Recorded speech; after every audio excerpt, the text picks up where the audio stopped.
ओम brim Brihaspati नमः। नमस्कार, स्वागत है आपका। आज की वीडियो में हम बृहस्पतिवार व्रत की पौराणिक कथा सुनेंगे। कथा को श्रद्धापूर्वक सुने और पूर्ण सुने। कथा बृहस्पतिवार की सदैव पूर्ण सुननी चाहिए, क्योंकि आधी अधूरा कथा सुनने से बृहस्पति देव नाराज़ हो जाते हैं। अब आइए सुनते हैं आज की कथा। एक नगर में एक साहूकार रहता था। वह बहुत ही धर्मात्मा प्रवृत्ति का था, परंतु उसकी स्त्री बड़ी ही कृपण थी। न वो किसी को एक पैसा दान में देती थी। वह राजा को भी ऐसा करने से मना किया करती थी, परंतु राजा उसकी बात नहीं मानते थे और धर्म कार्य हमेशा किया करते थे। एक समय की बात है, बृहस्पति देव साधु के रूप में उसके दरवाजे पर उसकी परीक्षा लेने के लिए भिक्षा मांगने आए और कहने लगे कि हे रानी जी, मुझे भिक्षा दे दो। रानी कहने लगी, मैं इस दान और पुण्य से तंग आ गई हूँ। इस कार्य के लिए मेरे पति देव ही बहुत है। अब आप ऐसी कृपा करें, सारा धन नष्ट हो जाए तथा मैं आराम से रह सकूं।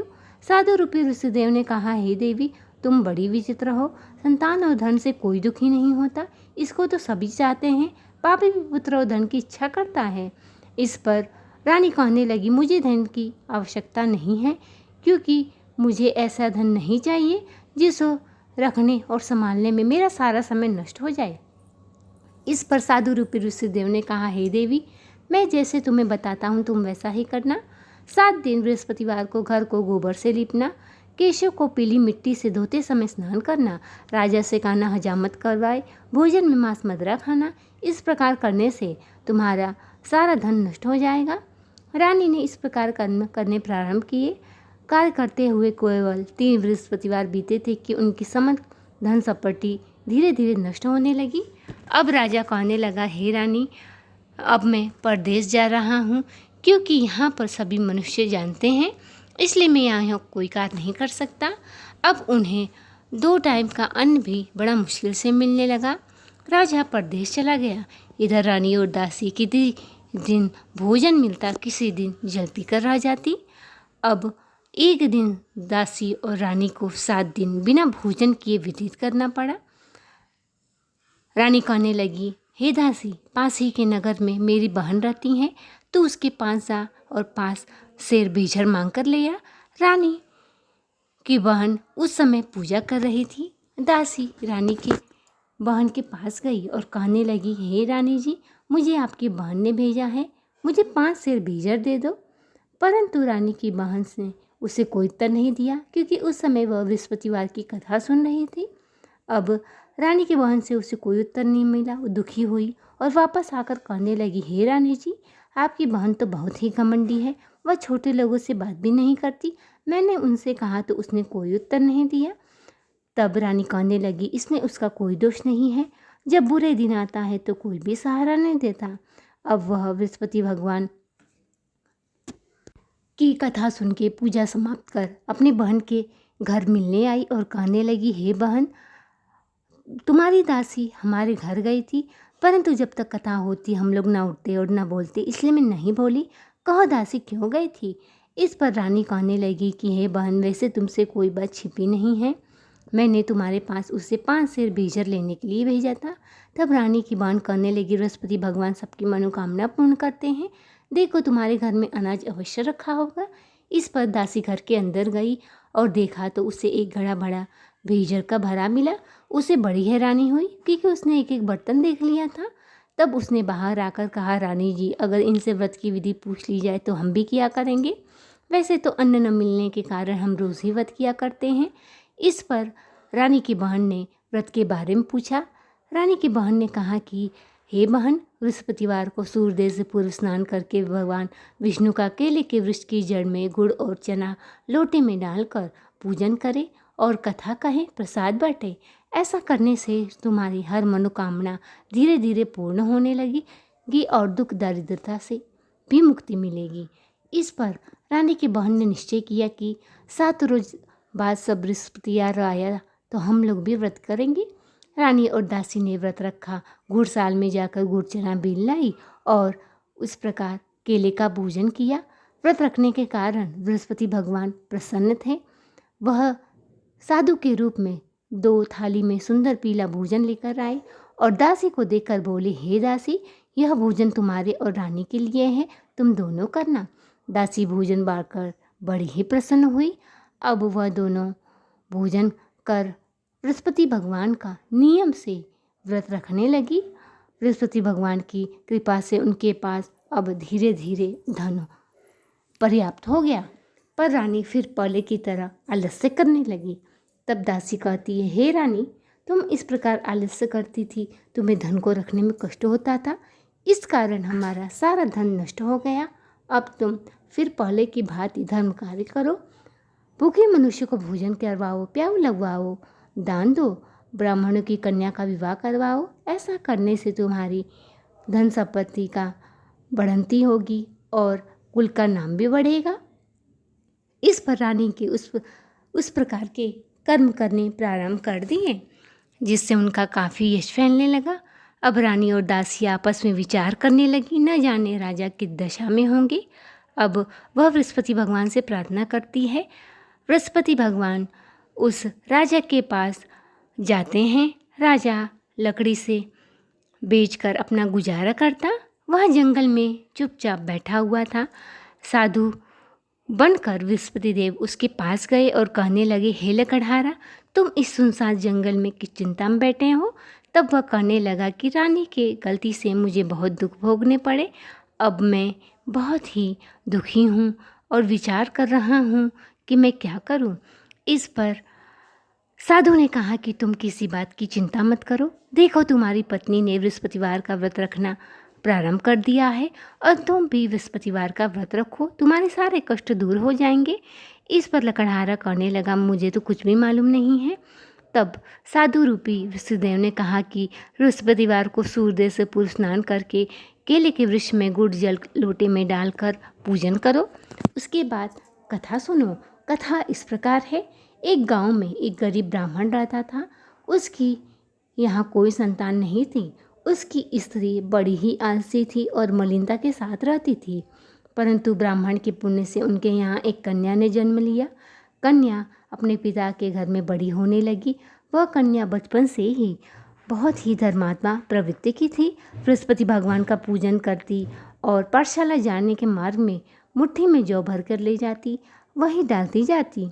लौटते वक्त वही जौ स्वर्ण के हो जाते, उनको बीनकर घर ले आती, परंतु उसकी माँ का वही ढंग रहा। अब कुछ समय के बाद वह जौ को साफ कर रही थी। उसकी माँ ने देख लिया और कहने लगी, हे बेटी, सोने के जौ को फटकने के लिए सोने का सूप होना चाहिए। उसने बृहस्पतिवार का व्रत रखा और कहने लगी कि हे बृहस्पति देव, मुझे सोने का सूप दे दो। इस पर वह पाठशाला गई। लौटते वक्त उसे सोने का सूप मिला। उसे वो ले आकर जौ साफ करने लगी, परंतु उसकी माँ का वही ढंग रहा। एक दिन वहाँ का राजकुमार वहाँ से होकर निकला। इस लड़की को सोने के सूप में जौ साफ करते हुए देख इस पर मोहित हो गया।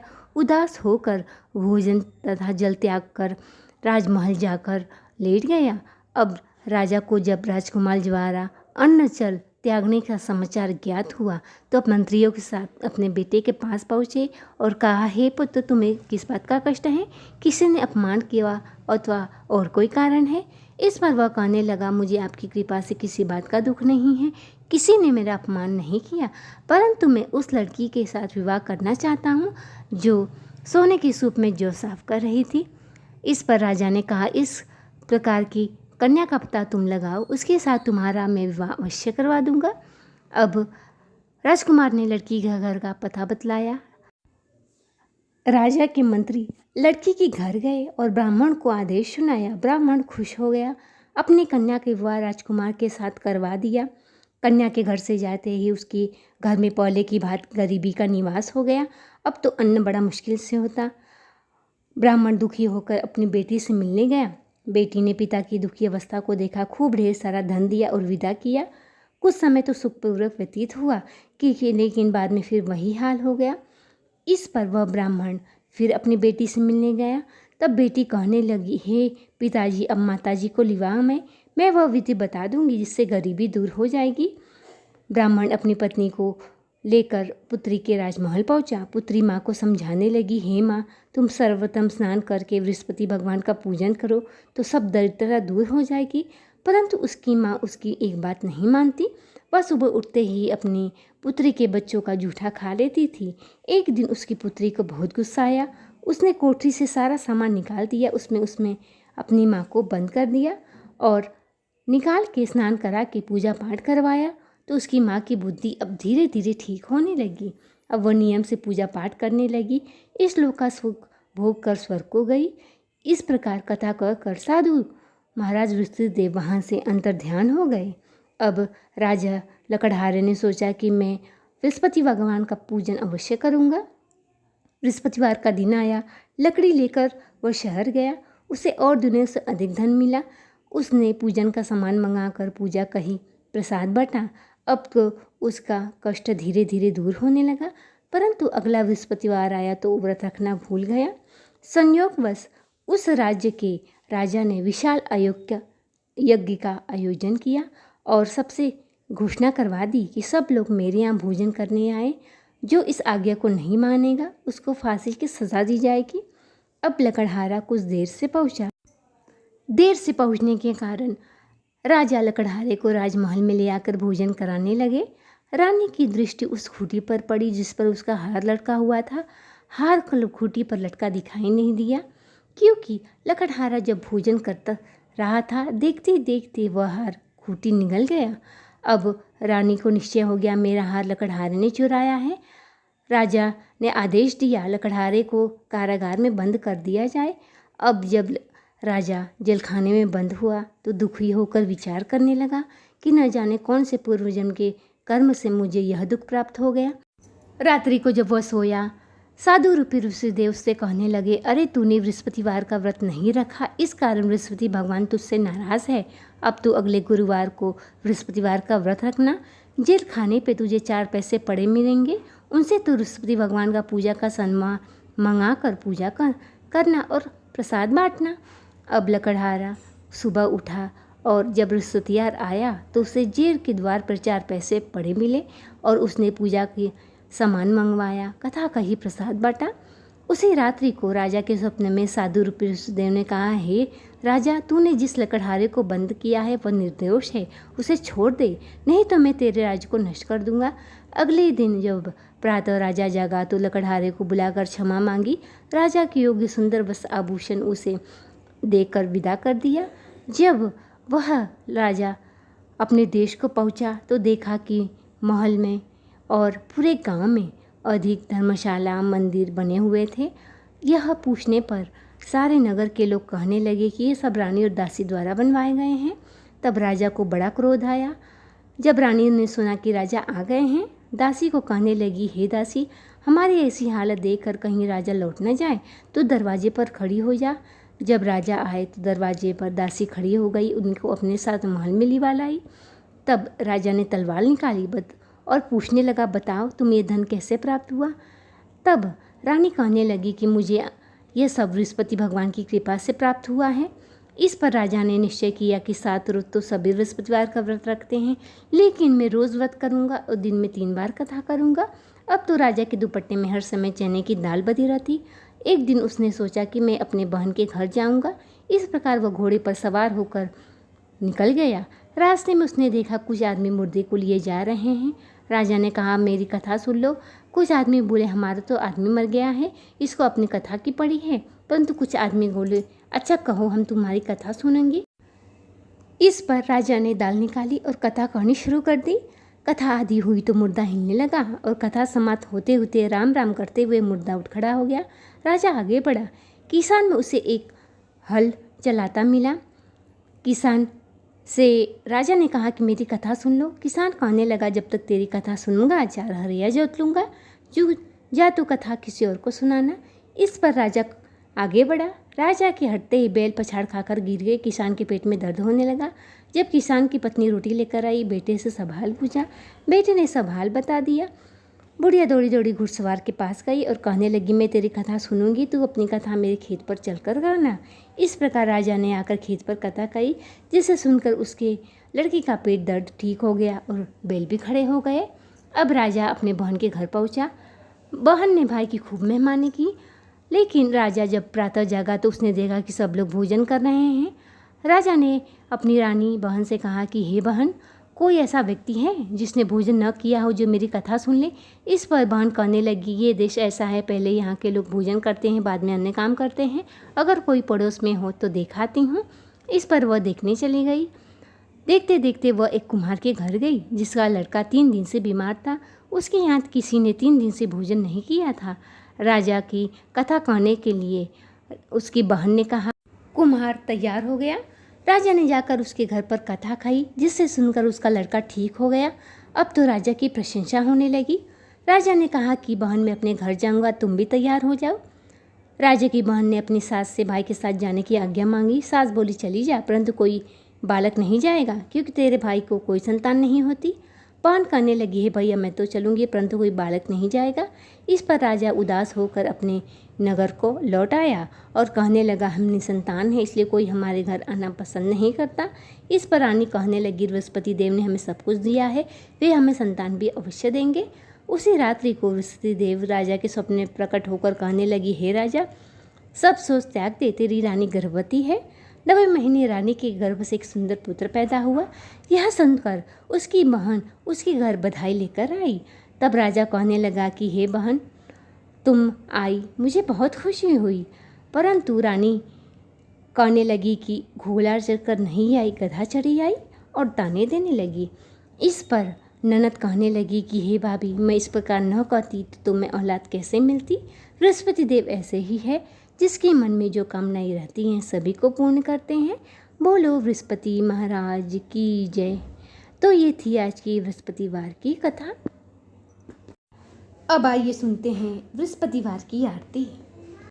ओम जय गुरु बृहस्पति देवा, छिन छिन भोग लगाओ, कदली फल मेवा।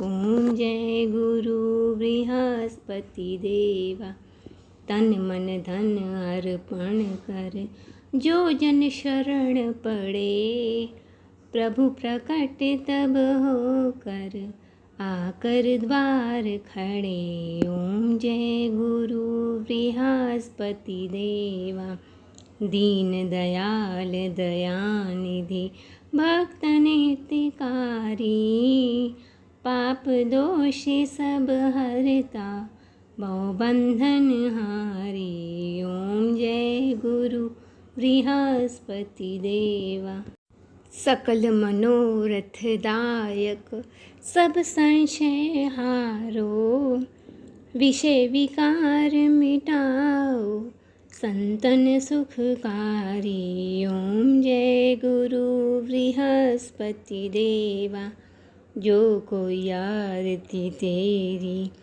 प्रेम सहित गावे, जेठानंद आनंद कर, सो फल निश्चय पावे। ओम जय गुरु बृहस्पति देवा। बोलो विष्णु भगवान की जय, माता लक्ष्मी की जय। तो ये थी आज की कथा। वीडियो पसंद आया हो तो चैनल को सब्सक्राइब, वीडियो को लाइक और शेयर करें।